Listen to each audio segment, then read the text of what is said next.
जय श्री कृष्णा फ्रेंड्स, आज मैं आपके लिए जे एडवांस 2019 का एक बहुत ही अच्छा प्रॉब्लम लेकर आया हूं जिसे आप 1 से 2 मिनट के अंदर ही सॉल्व कर सकते हो और ये आपके आने वाले जे में इसमें कभी भी रिपीट हो सकता है। तो चलो इस क्वेश्चन को ट्राई करते हैं। क्या बोल रखा है यहाँ पर कि हमारे पास दो कर्व दिए हुए हैं और दोनों कर्व आपस में इंटरसेक्ट कर रहे हैं। कहां पर इंटरसेक्ट कर रहे हैं? राइट एंगल पे इंटरसेक्ट कर रहे हैं। ठीक है, तो चलो ठीक है, राइट एंगल पे इंटरसेक्ट कर रहे हैं तो हमें क्या बताना है? यहाँ पर बी का वैल्यू बताना है कि बी का वैल्यू इनमें से कौन सा होगा। ठीक है, तो आप एक बात याद रखना कि अगर कोई भी दो कर्व अगर राइट एंगल में इंटरसेक्ट करते हैं तो दोनों का जो स्लोप का प्रोडक्ट होता है वो -1 के बराबर होता है।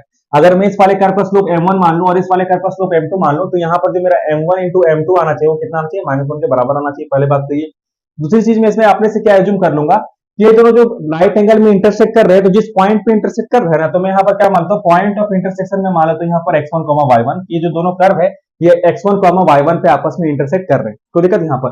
ये काम करता हूँ मैं इसको h, k मान लेता हूँ, ज्यादा बेहतर रहेगा। मैं h, k पे दोनों पॉइंट क्या कर रहे हैं? आपस में इंटरसेक्ट कर रहे हैं। ठीक है सर, अब देखो मैं क्या करता हूँ, मैं इसका स्लोप निकाल लेता हूँ और इसका स्लोप निकाल लेता हूँ। तो दोनों का जब स्लोप कैसे निकालूंगा? दोनों को डिफरेंशिएट कर दो तो 2y dy by dx है ना, इक्वल टू क्या आ जाएगा? 6।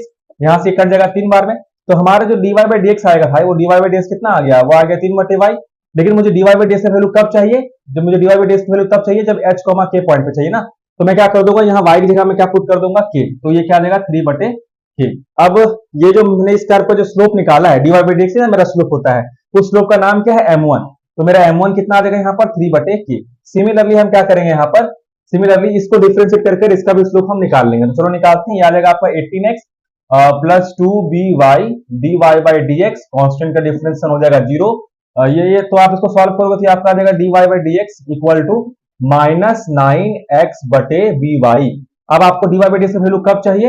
एट h, k पे चाहिए है ना। तो जहां पर x है वहां पुट कर दूंगा h और जहां पर y है वहां पर पुट कर दूंगा k। तो ये आपका आ जाएगा -9h/bk। अब जरा ध्यान से समझना, इसको मैंने क्या बोला था? m2, तो आपका m2 का वैल्यू कितना आ गया? -9h/bk। मेरे m1 आ गया, मेरे m2 आ गया।